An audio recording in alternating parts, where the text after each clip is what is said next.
देश में कोरोना के केस लगातार दूसरे दिन 2 लाख के पार हैं। कुल केस रहे 2,17,353। आपको बता दें मौत की संख्या 1,185 रही है। कुल एक्टिव केस 15,69,743 हो गई है। तो पिछले 24 घंटे में देखिए मौत का आंकड़ा 1,185 पहुंच गया है और 2,17,353 पिछले 24 घंटे का ये आंकड़ा है। देश के कई राज्यों में आपको बता दें कोरोना से हाल बुरा है, बेहाल है। पूरे देश में लगातार दूसरे दिन नए केस 2 लाख के पार हो गए हैं। ताजा आंकड़े में नए बीमार 2,17,000 तक जा पहुंचे हैं, तो मृतकों का आंकड़ा भी 1,185 तक पहुंच गया है। दिल्ली, मुंबई, यूपी में लगातार केसेस बढ़ते जा रहे हैं। राजस्थान, गुजरात और बिहार पर भी कहर बरपा रहा है कोरोना। एक के बाद एक राज्य नाइट कर्फ्यू लगाते जा रहे हैं। वीकेंड कर्फ्यू का भी सिलसिला शुरू हो गया है। 2020 के मुकाबले अगर मैं ये कहूं कि 2021 में आपके पास कई 100 गुना ज़्यादा अनुभव है और बीमारी की गहराई को, बीमारी की गंभीरता को हम सब और ज़्यादा अच्छी तरीके से समझ चुके हैं। कोई शक की बात नहीं कि ये जो सर्ज है ये रैपिड है, इसके थोड़े से डिफरेंट करैक्टर्स हैं और इस डिफरेंट करैक्टर्स होने के कारण इसका अलग अलग तरीके से मैनिफेस्टेशन हो रहा है। तेजी से हमारे बेड्स भर रहे हैं, लेकिन ये भी सच है कि हम सब प्रकार की परिस्थितियों के बारे में आज उससे लड़ने के लिए ज़्यादा बेटर ढंग से इक्विप्ड हैं, कम से कम मेंटली, इंटेलेक्चुअली, मॉरली और अपनी करेज की दृष्टि से। आज तक लगातार उन सभी राज्यों में दस्तक दे रहा है जहां पर कोरोना से लोग बीमार हो रहे हैं और लापरवाही सिस्टम की जान ले रही है, जहां संवेदनहीनता व्यवस्था की आम आदमी को इलाज के लिए भटकना पड़ रहा है, जिंदा रहते समुचित इलाज नहीं दे पा रही है और मर जाने के बाद कूड़े की गाड़ी से शव भिजवा रही है। शर्मनाक और आपराधिक संवेदनहीनता की ये कहानी छत्तीसगढ़ से आई है।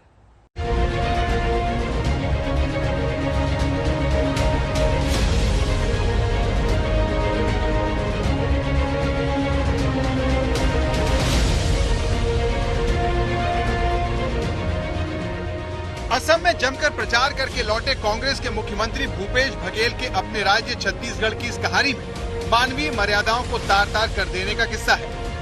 जहां पीपीई किट पहने कुछ लोग दिखते हैं, उनके हाथ में एक स्ट्रेचर दिखती है। स्ट्रेचर पर एक शव है। ये शव कोरोना के कारण अपनी जान गंवा देने वाले नागरिक का है और जिन्हें कोरोना के कारण सांस लेने का पूरा अधिकार नहीं मिल पाया, उनके सम्मान से अंतिम संस्कार का अधिकार भी छीन लिया गया।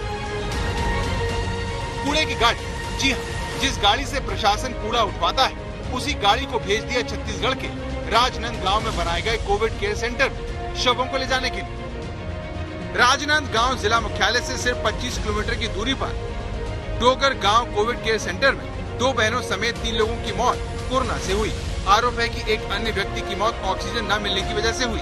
4 लोगों की मौत के बाद जब शव ले जाने की बारी आई तो कूड़े वाली गाड़ी से प्रशासन शव हटवा दिए। जब आज तक ने दस्तक देकर पूछा कि ये घनघोर लापरवाही और संवेदनहीनता क्यों, तो अधिकारी अपनी अपनी जिम्मेदारी से पल्ला झाड़ने लगे। नगर पंचायत और की व्यवस्था में है ये, वो उस तरह से गाड़ी का उपयोग उनके द्वारा किया जाना है ताकि सबों का जो अभी पार्थिव शरीर है उनका अंतिम संस्कार के लिए उनके परिवारजनों के पास या जहाँ पर मुक्तिधाम बनाया गया है वहाँ ले जाया जाए। अब जरा इन 2 तस्वीरों को देखकर समझिए कि आखिर सरकार, सरकारी मशीनरी और सरकारी सोच में आम आदमी की चिंता कितनी है और पार्टी के लिए सत्ता की चिंता कितनी। जहां एक तरफ कोरोना से मरने वालों के शव को कूड़ा फेंकने में इस्तेमाल होने वाली गाड़ी से हटाया जाता है, वहीं दूसरी तरफ बीजेपी का आरोप है कि असम में कांग्रेस के प्रत्याशी रहे नेताओं को छत्तीसगढ़ के सरकारी गेस्ट हाउस में पार्टी करवाई जाती है।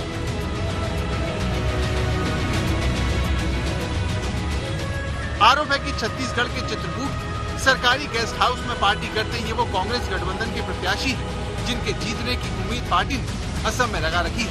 लेकिन असम में रिजल्ट आने के बाद कहीं कांग्रेस गठबंधन के जीते नेता टूट कर दल बदल न कर ले इसीलिए दावा है कि 9 प्रत्याशी छत्तीसगढ़ में कांग्रेस सरकार के साए में पार्टी करते हुए 2 मई के नतीजों का इंतजार कर रहे हैं। और दूसरी तरफ आम आदमी की हालत देख लीजिए, जिसे कूड़े की गाड़ी शव के लिए मिल रही है। महाराष्ट्र में अब कोरोना के इलाज में इस्तेमाल होने वाली दवा रेमडेसिविर की इतनी कमी हो गई है कि मरीजों के रिश्तेदार दवा के लिए धरना प्रदर्शन कर रहे हैं। ऑक्सीजन की भी बहुत कमी है। बिना ऑक्सीजन कोरोना मरीज दम तोड़ रहे हैं।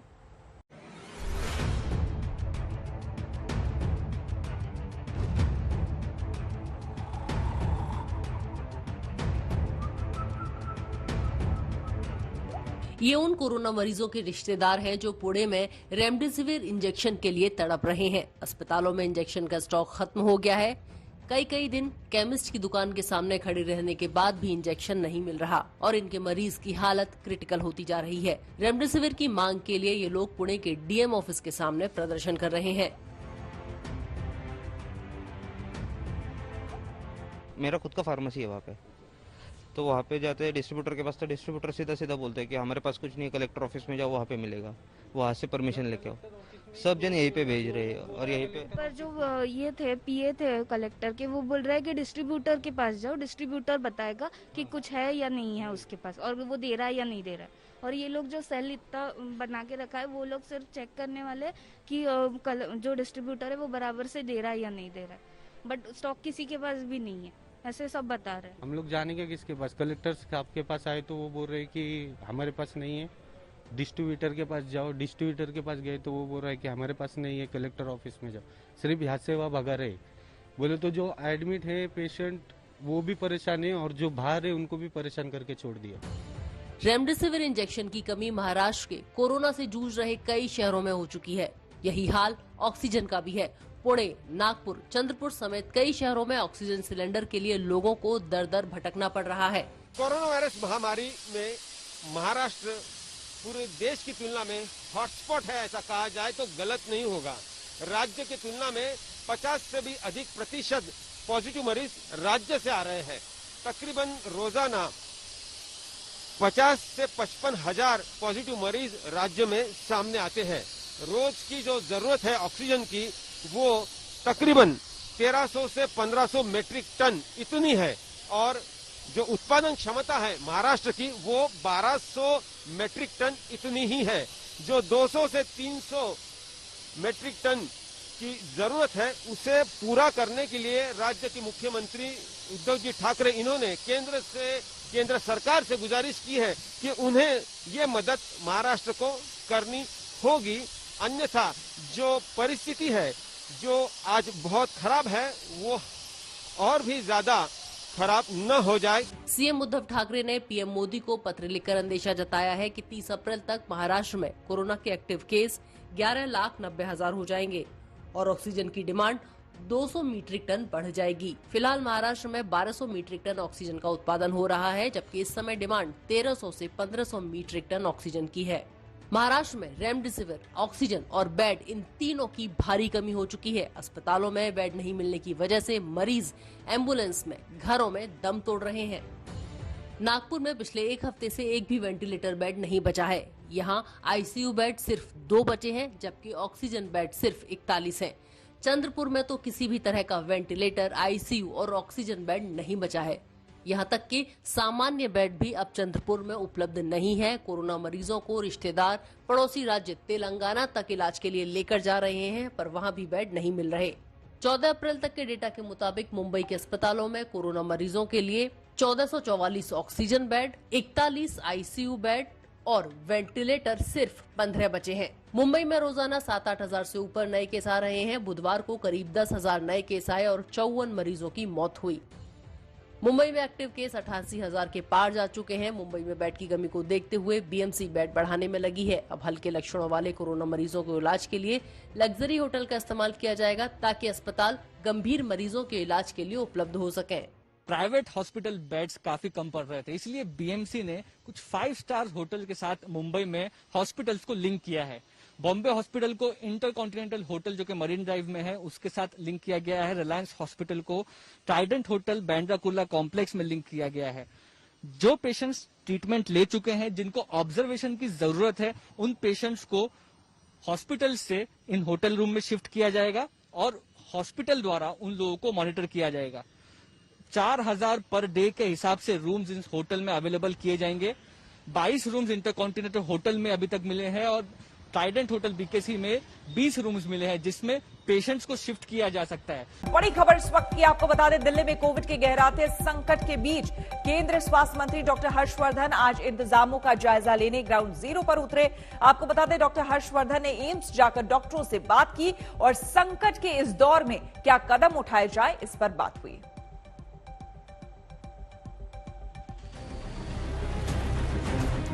बहुत देर कर दी मंत्री जी मोर्चे पर आते आते, जब दिल्ली में हालात हाथ से फिसल गए, जब कोरोना के भंवर में दिल्ली डूबने उतरने लगी, जब वायरस पूरी तरह से बेकाबू हो गया, तो देश के स्वास्थ्य मंत्री को सुध आई कि चलो जरा चलकर हालचाल ले लेते हैं। हर्षवर्धन ने शुक्रवार की सुबह एक ट्वीट किया और ट्वीट करके उन्होंने जानकारी दी कि कोरोना के मामले जिस तरीके से बढ़ रहे हैं तो अस्पतालों में किस तरीके की तैयारियां हैं, आने वाले वक्त में किस तरीके से कोरोना से निपटा जाएगा, मरीजों को क्या सुविधाएं मिलेंगी, इसके लिए वो तमाम जो हॉस्पिटल्स हैं वहां पर जाएंगे, उनका जायजा लेंगे। सुबह वो पहुंचे एम्स। केंद्रीय स्वास्थ्य मंत्री डॉक्टर हर्षवर्धन आज सुबह सुबह एम्स के ट्रॉमा सेंटर पहुंचे, इंतजामों का जायजा लिया, एक एक विभाग से तैयारियों के बारे में पूछा। एम्स के डॉक्टर्स ने अपनी राय भी रखी। Number of beds which can increase in number, certainly we go for it, but I think the greatest problem at this point is manpower. It is not only the nurses, the resident doctors. In my department itself, there are nearly 18 of them who are positive doing home isolation, and we are running the whole emergency. AIIMS के एक एक department के HOD ने report director और स्वास्थ्य मंत्री के सामने रखी। ऑक्सीजन सिलेंडर से लेकर बिस्तरों तक की उपलब्धता तक सब मसलों पर खुलकर बात हुई। देश के नंबर 1 अस्पताल को किन संकटों का सामना करना पड़ रहा है, ये भी सामने आया। So as Dr. Harshvardhan is also here, so I would like to make a small request. All posts which are lying vacant at various positions, maybe at the level of faculty or residents, at least those posts which are sanctioned can be filled at this stage so that we will have extra pair of hands. ये भी तय हुआ कि hostel में रहने वाले जो छात्र घर जाना चाहते हैं वो जा सकते हैं। डॉक्टर हर्षवर्धन की बारी आई तो उन्होंने एम्स को बता दिया कि इस वक्त उनसे देश को क्या अपेक्षा है और उनकी क्या जिम्मेदारी है। सारे डॉक्टर्स की जो भी उन्होंने अपने अपने डिपार्टमेंट में अभी क्या स्थिति है, कितने मरीज हैं, कितने वेट कर रहे हैं, कितनी जगह बाकी है, ये सारी चीज़ें उन्होंने बताई हैं और हमने अपनी बात उन्हें कही है। इनोवेटिव सॉल्यूशंस, नए रिफॉर्म्स कोविड के खिलाफ लड़ाई के अंदर क्या हो सकते हैं और क्या हम ऐसे उदाहरण अपने यहाँ ऑल इंडिया इंस्टीट्यूट में प्रस्तुत कर सकते हैं जिनको कि सारा देश भी आगे इम्यूलेट कर सके। एम्स में खुलकर और जमकर संवाद हुआ। दिल्ली के दूसरे अस्पताल में भी डॉक्टर हर्षवर्धन जाएंगे, इंतजामों का खुद जायजा लेंगे। स्वास्थ्य मंत्री ने अच्छा किया जो खुद ग्राउंड जीरो पर उतरे। सिस्टम को सतर्क और तैयार रखना जरूरी है, लेकिन सवाल है इतनी देरी से क्यों? दिल्ली से अशोक सिंघल के साथ आज तक ब्यूरो। और इस वक्त की बड़ी खबर आपको बता दें, दिल्ली के मुख्यमंत्री अरविंद केजरीवाल ने आज फिर से एक बैठक बुलाई है। आपको बता दें, कल ही एलजी यानी कि उपराज्यपाल के साथ उनकी बैठक हुई थी और आज फिर एक बैठक होने जा रही है। आज फिर अरविंद केजरीवाल ने एक बैठक बुलाई है। बहुत संभव कोरोना का ग्राफ जिस तरह से बढ़ रहा है दिल्ली में, उसके मद्देनजर ये बैठक होगी। शाम 4 बजे सीएम केजरीवाल की ये अहम बैठक होने वाली है जिसमें कई इंपॉर्टेंट मुद्दों पर बातचीत होगी। दिल्ली के सीएम केजरीवाल ने आज फिर से बैठक बुलाया है। जैसा कि आपको बताया कि कल उपराज्यपाल से बात हुई थी, अनिल बैजल से बैठक हुई थी, जिसके बाद कर्फ्यू की बात हुई थी। वीकेंड कर्फ्यू लगाया गया है, लेकिन आगे की रणनीति क्या होगी? पुलिस अधिकारियों के साथ अलग बैठक होनी है। इस बीच इम्प्लीमेंटेशन एक बहुत बड़ा मुद्दा है, क्योंकि क्या दिल्ली वाले इस वीकेंड कर्फ्यू के लिए तैयार हैं? पिछले 1 साल से जिस मना स्थिति से तमाम लोग गुजर रहे हैं, उसके बाद ये वीकेंड कर्फ्यू अचानक से लगाना, तमाम तरह के ऐसे मुद्दे हैं जिसको लेकर बातचीत की जा सकती है और आज शाम ये अहम बैठक हो रही है। दिल्ली में नए केस का बढ़ना थम नहीं रहा है। केजरीवाल सरकार ने दिल्ली में नई पाबंदियां लगाई है, लेकिन हालात देखकर खतरा बढ़ रहा है कि कहीं यहां भी लॉकडाउन ना लगाना पड़ जाए। वीकेंड के ऊपर कर्फ्यू दिल्ली के अंदर लगाया जाएगा। दिल्ली के मुख्यमंत्री लगातार दिलासा दे रहे हैं, कह रहे हैं दिल्ली में लॉकडाउन लगाने का कोई इरादा नहीं है। कुछ नई सख्ती, कुछ नई पाबंदियां भी लगा दी गई हैं। वीकेंड कर्फ्यू का ऐलान कर दिया गया है। रोज केसेस बढ़ते जा रहे हैं, इस स्थिति को कंट्रोल करने के लिए दिल्ली सरकार ने कुछ निर्णय लिए हैं। आज एलजी साहब के साथ मीटिंग हुई थी और सबने मिलके ये निर्णय लिए हैं कि वीकेंड के ऊपर कर्फ्यू दिल्ली के अंदर लगाया जाएगा। मॉल्स, जिम्स, स्पाज और ऑडिटोरियम्स को फिलहाल बंद करने के निर्देश दिए जा रहे हैं। सिनेमा हॉल्स 30% की कैपेसिटी पे चल सकते हैं। वीकली मार्केट्स जो हैं वो एक वीकली मार्केट पर डे पर जोन के हिसाब से अलाउ किया जाएगा। इन तमाम एहतियातों के बीच दिल्ली में हालात तेजी से बिगड़ रहे हैं। नए केस की संख्या बढ़ती जा रही है। पॉजिटिविटी रेट बढ़ने से संक्रमण रोकना बड़ी चुनौती बन गया है। 24 घंटे में नए केस के आंकड़ों पर गौर कीजिए। महाराष्ट्र 61,695, उत्तर प्रदेश में 22,439, दिल्ली 16,699, छत्तीसगढ़ 15,256, कर्नाटक 14,738। पॉजिटिविटी रेट के मामले में दिल्ली खतरनाक मोड़ की तरफ बढ़ रही है। एमपी के बाद दिल्ली का पॉजिटिविटी रेट दूसरे नंबर पर है। मध्य प्रदेश 21.2%, दिल्ली 20.22%, महाराष्ट्र 15.8%, केरल 13.34%, कर्नाटक 11.38%। मतलब ये है कि दिल्ली में टेस्ट कराने वाले 5 लोगों में से 1 की रिपोर्ट पॉजिटिव आ रही है। कोई भी सज्जन 10 बजे के बाद रोड पे दिखाई दिया तो उसके खिलाफ कानूनी कार्रवाई की जाएगी। दिल्ली में आज रात से वीकेंड कर्फ्यू लागू होगा। नाइट कर्फ्यू पहले से जारी है। अब इसमें किसी तरह का कोई किंतु परंतु नहीं बचा है। कोरोना की ये भयानक लहर है, भीषण है, खतरनाक है। अब सवाल ये है कि क्या वीकेंड कर्फ्यू से दिल्ली में कोरोना को हराया जा सकता है, क्योंकि सरकार फिलहाल लॉकडाउन जैसे सख्त कदम से बचती नजर आ रही है। दिल्ली से आशुतोष मिश्रा और पंकज जैन के साथ आज तक ब्यूरो। दिल्ली का हाल बेहाल है, लेकिन बिहार का हाल भी कुछ ज्यादा ठीक नहीं है। आपको बता दें, यहां भी केस लगातार बढ़ रहे हैं। कल 6000 से ज्यादा केस यहां पर आए और 29 लोगों की मौत हो गई है। एक्टिव केस की अगर बात करें तो 29,000 के पार एक्टिव केस यहां पर हो गया है। पार्टियों के दफ्तर या तो बंद कर दिए गए हैं या फिर वहां आने वालों की तादाद को सीमित कर दिया गया है। जेडीयू का दफ्तर 20 अप्रैल तक बंद कर दिया गया है। एहतियातन लगातार कोविड के केसेस जिस तरह से बढ़ रहे हैं उसके मद्देनजर आरजेडी दफ्तर भी कुछ हफ्ते के लिए बंद कर दिया गया है।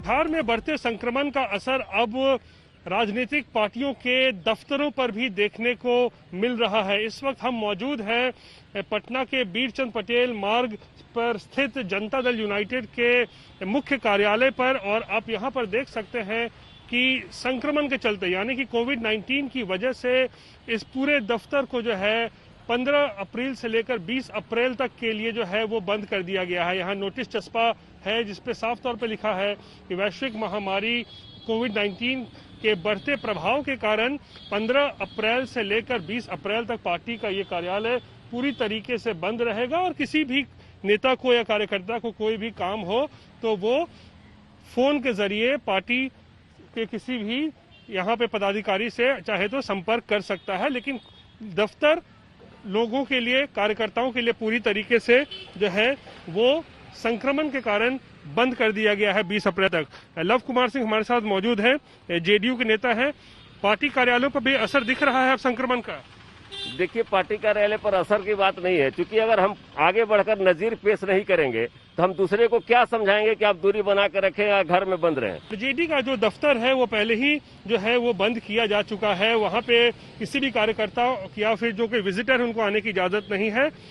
तो और जहां तक बीजेपी और कांग्रेस की बात करें तो उनका पार्टी कार्यालय बंद तो नहीं है, लेकिन वहां पर जो आगंतुक होते हैं यानी जो विजिटर होते हैं उनकी संख्या को काफी तौर पर जो है रिस्ट्रिक्ट कर दिया गया है, यानी कम संख्या में जो है लोगों को कांग्रेस और बीजेपी कार्यालय में घुसने की इजाजत दी जा रही है। कोरोना के हमलों ने यूपी की राजधानी लखनऊ को हिलाकर रख दिया है। उत्तर प्रदेश के तमाम बड़े शहरों से भी कोरोना संक्रमण के दिल दहला देने वाली तस्वीरें सामने आ रही है। आलम यह है कि आखिरी संस्कार के लिए शमशान में जमीन कम पड़ने लगी है। पेट पर पड़ा हुआ है, कोई इलाज नहीं हो रहा है हमारे भाई को। जिस उत्तर प्रदेश मॉडल की दुहाई दी जा रही थी, जिसकी मिसाल देकर दूसरे राज्यों को आईना दिखाया जा रहा था, उसी उत्तर प्रदेश की राजधानी लखनऊ का ये हाल है। ये दिक्कत है, हमारे बड़े भाई परसों एक्सपायर कर गए। एक भाई पेट पर पड़ा हुआ है, कोई इलाज नहीं हो रहा है हमारे भाई को। इस शख्स की लाचारी देखिए, एक भाई की मौत हो चुकी है, दूसरे की जिंदगी भी संकट में है और ये भाई लगातार कोशिशों के बाद भी कुछ नहीं कर पा रहा। अस्पताल आकर इसकी उम्मीदें लगभग दम तोड़ चुकी हैं। कोरोना ने उत्तर प्रदेश की स्वास्थ्य व्यवस्था को घुटनों पर ला दिया है। यूपी के 5 शहरों में कोरोना के नए केस की तादाद देखिए। वाराणसी 1859, कानपुर 1266, गोरखपुर 750, लखनऊ 5183, प्रयागराज 1888। उत्तर प्रदेश में 24 घंटे के भीतर 22,000 से ज्यादा नए केस सामने आए हैं। महाराष्ट्र के बाद सबसे ज्यादा मामले उत्तर प्रदेश से ही आ रहे हैं। कोरोना की इतनी तेज रफ्तार से यूपी में स्वास्थ्य सेवाओं की सांसें फूलने लगी हैं। यूपी में कोरोना के बद से बदतर होते हालात के बीच मौत के आंकड़ों ने भी एक बड़ा सवाल खड़ा कर दिया है। सरकारी आंकड़े कहते हैं कि 24 घंटे में 104 लोगों की यूपी में मौत हुई, जिसमें उत्तर प्रदेश की राजधानी लखनऊ में ही 26 है। लेकिन आंकड़े दूसरी तरफ जमीन पर कुछ और ही नजर आते हैं। दूसरी तरफ शमशान गृह को भी एक तरीके से पर्दे में रख दिया गया है, जहां ये ना देखा जा सके कि आखिर कितनी लाशें शमशान की तरफ आ रही हैं। साफ है कि हालात यूपी में खराब होते जा रहे हैं। लखनऊ में कोरोना का वार इतना घातक है कि शवों के दाह संस्कार के लिए शमशान में जगह कम पड़ रही है। हालात ये हैं कि शमशान घाट में बैठने की जगह का इस्तेमाल भी अंतिम संस्कार के लिए ही किया जा रहा है। लखनऊ से अभिषेक मिश्रा के साथ आज तक ब्यूरो। और आपको बता दें कि गुजरात में भी लगातार केसेस सामने आ रहे हैं, आंकड़े लगातार बढ़ते जा रहे हैं। आपको हम दिखाते हैं गुजरात में किस तरह का हाल है। गुजरात में आपको बता दें कि लगातार और खास करके अहमदाबाद में सबसे ज्यादा केसेस सामने आ रहे हैं। वहां पर शवों के लिए भी वेटिंग हो रही है। देखिए 24 घंटे में मौत का आंकड़ा 73 तक पहुंच गया है। एक्टिव केस की बात करें तो 39,250 केसेस पिछले 24 घंटे की बात आपको हम बता रहे हैं। अहमदाबाद की बात जैसे मैंने आपको बताई, 2,491 केसेस मात्र अहमदाबाद से आ रहे हैं, यानी कि सिर्फ अहमदाबाद से ही देखिए इतने केसेस आ गए। सूरत की बात करें 1,424 केसेस सूरत से सामने आए हैं। तो आपको हम बता दें पिछले 24 घंटे में देखिए 7,410 केसेस सामने आए हैं गुजरात से। देश भर में जहां कोरोना के आंकड़े 2 लाख का पॉजिटिव केस के आंकड़े पार कर रहे हैं, गुजरात सबसे ज्यादा प्रभावित राज्यों में से एक है। कल जो स्वास्थ्य विभाग द्वारा डेटा जारी किया गया उसके मुताबिक अकेले 24 घंटे में 8,000 से ज्यादा केस थे और उसमें अहमदाबाद सबसे ज्यादा प्रभावित, 2,000 से ज्यादा केस। पूरे गुजरात में 81 मौतें तो सिर्फ दर्ज की गई हैं कागजों पर, जो कि सामने हैं। और यहाँ अहमदाबाद सिविल हॉस्पिटल की तस्वीर दिखाने के लिए मैं यहाँ पर आया हूँ और आपको दिखाते हैं। ये जो तमाम सारे लोग हैं, ये वो लोग हैं जो अपनों को खो चुके हैं। नम आंखों से अपनों के मृत शरीर, पार्थिव शरीर को लेने आए हैं और उसके लिए जो आप लाइन देखेंगे, ये तस्वीरें हृदय विचलित करती हैं। ये अहमदाबाद का सिविल अस्पताल है और ये जो लोगों की भीड़ है, ये अपनों का पार्थिव शरीर लेने के लिए आए हैं। यहाँ एम्बुलेंस की लंबी लाइन लगी है, वेटिंग चल रहा है। हमें बताया गया कि 17 वेटिंग तक थी सुबह। लोग 7 बजे 6 बजे से आए हुए हैं ताकि जो अस्पताल में एडमिट थे, जिनकी मौत हो गई है, और अब कम से कम उनका पार्थिव शरीर वो ले जा सके। ये जो भीड़ है ये अस्पताल के मॉर्चरी विभाग की है। यहाँ अनाउंसमेंट किया जा रहा है कि अब आपका नंबर है, अपनों को लेने के लिए आए, तो एम्बुलेंस लगा दी गई है। बापू नगर, गांधीनगर, अहमदाबाद आसपास के तमाम सारे इलाकों से। और जो लोग हैं, ये समय नहीं है कि आप किसी से बात कर सकें, लेकिन ये स्थिति को अगर समझना हो तो ये स्थानीय लोग हैं। आप किसका शव लेने के लिए? ये जैसे भी नटवर भाई सोलंकी है। कहाँ से आए हैं आप? बापू नगर। तो क्या बताया गया? अब सुबह की आती है रात कितने बजे आए? हम सुबह में 7 बजे आए थे। 7 अभी तक उन्होंने शव दिया नहीं? नहीं। अब ये तैयार किया है, लेने गए, अभी दे देगा। आप किसके लिए आए हैं चाचा? कौन था आपका यहाँ पे? मेरे घर से जो है आया, हम 4 बजे के यहाँ पे आए, अभी तक कोई लाश का कोई ठिकाना नहीं है। क्या कह रहे थे? वो देखते अभी आएगा, अभी आएगा। और आपको बता दें कि कुंभ पर कोरोना की मार पड़ी है। 2 अखाड़ों ने वक्त से पहले कुंभ समाप्ति की घोषणा कर दी है। ये अखाड़े अपनी छावनियां कल तक समेट लेंगे। कई साधु संतों को कोरोना हुआ है, जिसके बाद ये फैसला लिया गया है। तो आपको बता दें कि 68 साधु संतों को कोरोना हो गया है, जिसके बाद ये फैसला लिया गया है। कुंभ से आपको बता दें कि 500-500, 300-300 रोज के हिसाब से केसेस सामने यहां पर आ रहे थे। एक बार में जहां पर अंदाजा लगाइए 31 लाख लोग अगर वहां पर स्नान कर रहे हो, शाही स्नान कर रहे हो, तो वहां पर कितनी संख्या में कोरोना के केसेस वहां पर पाए जा सकते हैं, और इसी के मद्देनजर यह फैसला अब लिया गया है। महाकुंभ के मेष संक्रांति के मुख्य शाही स्नान के बाद कोरोना के मरीजों की, संक्रमित लोगों की संख्या पूरे देश में बढ़ती जा रही है। हरिद्वार में भी इसका साफ साफ असर दिखता है। एक दिन पहले जहां लाखों लोग इन्हीं रास्तों पर चलकर गए और उन्होंने गंगा पार करके हर की पौड़ी पर स्नान किया, वहीं अब यहां पर इक्का दुक्का लोग चलते दिखाई पड़ रहे हैं। दूर हर की पौड़ी और उसके आसपास के इलाकों में लोग तो दिख रहे हैं। भीड़ भले कम है, लेकिन लोगों के बीच लापरवाही ज्यादा दिख रही है। यहां से देखने पर ऐसा लगता है, लेकिन वहां सामने के पुल पर और इधर लोगों के बीच सामाजिक दूरी का ध्यान नहीं है। ये अलग बात है कि लोग यहां पर मास्क जरूर लगाकर हैं, मास्क लोगों ने लगा रखे हैं, लेकिन इससे ज्यादा बड़ी बात यह है कि जहां भी लोगों से बात करिए तो उनका सीधा सवाल यह होता है कि कई पुलिस वाले, आईटीबीपी के जवान, उन्होंने कहा कि जब चुनाव हो रहे हैं तो उस समय तो आप लोग दिखाते नहीं हैं। यहाँ कुंभ के मामले में सिर्फ आप दिखा रहे हैं कि कुंभ में लोगों ने सामाजिक दूरी का ध्यान नहीं रखा। उधर राजनीतिक रैलियों में क्या हो रहा है, ये भी चीज आप दिखाइए। ये चीज जबकि हम दिखा रहे हैं, लेकिन इसके बावजूद लोगों का रोष इस बात को लेकर है कि जब परीक्षाएं स्थगित हो रही हैं तो चुनाव स्थगित क्यों नहीं हो रहे, और चुनाव में सामाजिक दूरी का ध्यान क्यों नहीं रखा जा रहा है। इस समय बच्चों पर भी कोरोना का बड़ा खतरा है। वायरस पिछले 1 साल में स्मार्ट हो गया है और बच्चों पर भी हमला कर रहा है। 16 साल से कम उम्र के केस पहले से भी ज्यादा सामने आ रहे हैं। आईसीएमआर के मुताबिक हर 100 में से कम 4 ऐसे मरीज हैं जिनकी उम्र 10 साल से भी कम है।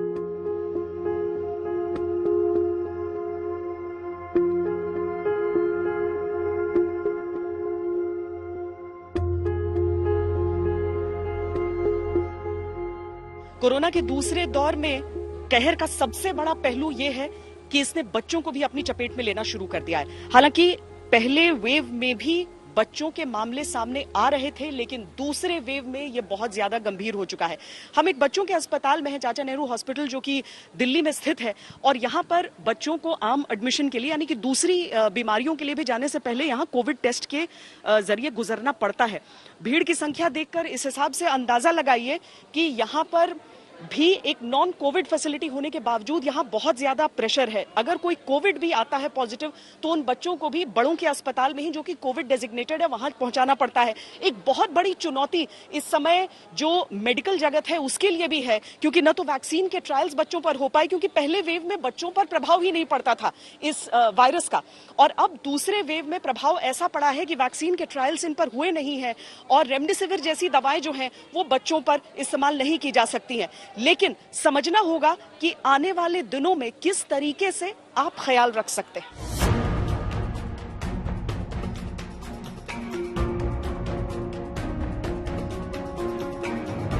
डॉक्टर जावेजू, बच्चों के जितने तरह के केसेस सामने आ रहे हैं, आप लोग क्या प्रोटोकॉल यहाँ पर फॉलो कर रहे हैं? देखिए, ऐसा है कि बच्चों में भी वही सिम्टम्स हैं जो नॉर्मली एक अडल्ट में भी प्रेजेंट कर रहे हैं। बच्चों में नॉर्मली सारी बीमारियां जो हैं बुखार के साथ, लूज मोशंस, वॉमिटिंग्स, खांसी सर्दी के साथ होती हैं, और अभी भी जो केसेस पॉजिटिव आ रहे हैं उनमें यही देखा गया है कि या तो उनको लूज मोशंस, वॉमिटिंग्स थे, या थोड़ी बहुत हल्की फुल्की सर्दी खांसी थी, बुखार था। तो प्रॉब्लम सारे वही है। मैम, एक चीज समझना चाह रहे हैं आपसे कि वो जो पहला वेव आया था तब भी क्या, क्योंकि प्रोटोकॉल तो हर जगह यही है, एक चिल्ड्रंस हॉस्पिटल है, यहाँ आप लोग टेस्ट करने के बाद एडमिट करते हैं, उस समय कितने पॉजिटिव केस आ रहे थे जो आपको कोविड हॉस्पिटल्स में रिफर करने पड़ रहे? उस पूरे दौरान पे हमारे यहाँ करीबन 40-50 बच्चे आए होंगे पॉजिटिव पूरे दौरान। और अब क्या स्थिति है? अभी ये है कि डेली हमारे पास 3-4 बच्चे पॉजिटिव आ रहे हैं। और कोई एज ग्रुप है इनका? एज ग्रुप न्यूबॉर्न से लेके 7 साल, 8 साल, 10 साल सभी में आ रहा है पॉजिटिव। तो ऐसा सच कोई पर्टिकुलर एज ग्रुप नहीं है, क्योंकि अभी 2 दिन पहले एक न्यूबॉर्न भी पॉजिटिव आ गया जो 2 दिन का था, 3 दिन का था। कोई ऐसा स्पेसिफिक एज ग्रुप नहीं है, लेकिन सारे बच्चों में पॉजिटिव आ रहा है। मैम, सबसे बड़ी चीज बचाव कहा जाता है कि मास्क पहने। अब ये छोटा सा बच्चा हम देख रहे हैं, ये तो इसके नाक पर कहाँ से मास्क होगा, क्या इसमें बचाव करेंगे? बेसिकली बहुत मुश्किल है। 2 साल के बच्चों को तो से नीचे की उम्र को हम एडवाइस भी नहीं करते हैं कि मास्क पहने, क्योंकि मास्क पहनने से और थोड़ा सफोकेशन होता है। पर फिर भी हमने देखा काफी सारे पेरेंट्स ने बड़ा इनोवेटिव से आइडिया निकाले हैं। कुछ ने अपने बच्चों को ऐसे स्क्रीन जैसा लगा दिया है व्हेन दे आर कमिंग, कुछ अपने बच्चों को कवर करके लेके आते हैं जो हल्का सा फेस उनका कवर है। और एडवाइजेबल तो यही है कि जब तक बहुत ज्यादा जरूरी नहीं हो आप अस्पताल में बच्चे को लेकर मत आइएगा, क्योंकि कई बार बहुत छोटी छोटी सी प्रॉब्लम्स के लिए भी पेरेंट्स अपने बच्चों को लेके आ रहे हैं अस्पताल में। बच्चा खाना नहीं खा रहा, भूख नहीं लग रही है, इस तरह की चीजों के लिए नहीं आए। जब तक अवॉइड करना चाहिए, अभी बिल्कुल अवॉइड करना चाहिए, क्योंकि जितना भीड़ से दूर रखेंगे, जितना डिस्टेंसिंग रखेंगे, जितना हैंड वॉशिंग सिखाएंगे बच्चे को या हाथ क्लीन करें, मास्क कोशिश करें कि फेस और नाक बंद रह सके, बहुत भीड़ भाड़ के एरिया में ना जाएं, उतना बेटर होगा। मैम, ये चीज समझाइए कि चूंकि अभी तो 8 महीने से कम बच्चों को भी ये लक्षण अब दिख रहे हैं, अगर कोई घर में ही हो, बाकी कोई चीज नहीं, लेकिन अगर एक पेरेंट को ऐसा लगे कि कहीं मुझे अपने बच्चे को कोविड टेस्ट तो नहीं कराना चाहिए, कौन से वो लक्षण है, कौन सी वो परिस्थितियां हैं जिसमें माँ बाप को जाके टेस्ट करा लेना चाहिए? अगर बच्चे को बुखार आ रहा है, बच्चा सुस्त हो रहा है, बच्चे को दस्तें लग रही हैं और बच्चा कभी कभी उल्टी भी कर रहे हैं, ये जो अभी जो स्ट्रेन आया है उसमें बहुत ज्यादा दस्त और उल्टी के साथ बच्चे आ रहे हैं, तो इन बच्चों का टेस्ट जरूर करा लें। हाँ, क्योंकि जितना स्प्रेड अभी चल रहा है कम्युनिटी में, उसमें हमारा सबसे पहला डिफरेंशियल डायग्नोसिस कोई भी बीमारी का कोविड है, तो सबसे पहले आप कोविड टेस्ट तो कराना ही चाहिए उस स्थिति में। तो एक डॉक्टर के तौर पर आप क्या ये कहना चाहेंगी कि अगर अच्छे से घर में प्रिकॉशंस लिए जाएं तो इस वेव से भी निकल जाएंगे ठीक से जो बच्चे? एक्चुअली इसमें सबसे इम्पोर्टेंट प्रिकॉशंस ही है। जनरल पब्लिक सबके लिए मैं अभी एक ही चीज देना चाहती हूँ कि मास्क अभी सबसे बड़ा वैक्सीनेशन है। कोई भी चीज किसी भी इंसान को नहीं बचा रहा सिवाय मास्क के। अगर आप मास्क अच्छे से पहने हुए हैं, मास्क पे बार बार हाथ नहीं लगा रहे हैं, मास्क से नाक बंद है और घर से जब बाहर निकलने के बाद घर जा रहे हैं अच्छे से हाथ धोइए, कपड़े चेंज करिए, मास्क बदलिए, वो सबसे इम्पोर्टेंट है। क्योंकि अडल्ट्स हमारी जो सावधानी है वो घर के बच्चों को बचाए। बिल्कुल। किस एज ग्रुप के बच्चों को क्या कुछ एक्स्ट्रा सप्लीमेंट्स दिए जा सकते हैं अभी बचाव के लिए, अपनी इम्यूनिटी को बूस्ट करने के लिए? तो नॉर्मली हम बच्चों को इम्यूनिटी बूस्ट करने के लिए कुछ सप्लीमेंट्स बोले जाते हैं, जैसे विटामिन डी है जो इम्यूनिटी बूस्टर होता है, वो हम बर्थ के बाद सारे बच्चों में normally it's indicated to give vitamin D. So vitamin D एक रूटीन डोज जो है वो हमारी उसमें हम दे सकते हैं। विटामिन सी जो है वो एक नॉर्मल जो मात्रा में हमें चाहिए होता है बच्चों को देने के लिए, वो तो उन्हें देना ही है, जिसमें फलों में सब्जियों में उसमें मिलता है विटामिन सी।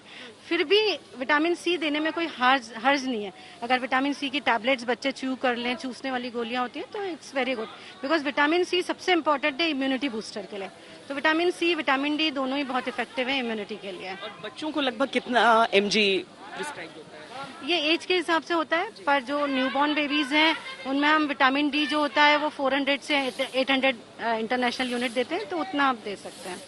पहले दौर में बच्चों को अधिकतर ये समझा गया कि वो कोरोना जो वायरस है उसको सुपर स्प्रेडर के तौर पर दूसरे अडल्ट्स तक ले जा रहे हैं उस संक्रमण को, लेकिन इस बार बच्चे खुद संक्रमित हो रहे हैं, इसीलिए एहतियात बहुत ज्यादा जरूरी हो चुका है। जिनको संक्रमण है उन्हें किस स्थिति में आपको अस्पतालों तक ले जाना चाहिए और जिनको संक्रमण नहीं है उन्हें किस तरीके से बचाना चाहिए। कैमरा पर्सन सैयद मोहसिन के साथ श्वेता सिंह, दिल्ली आज तक।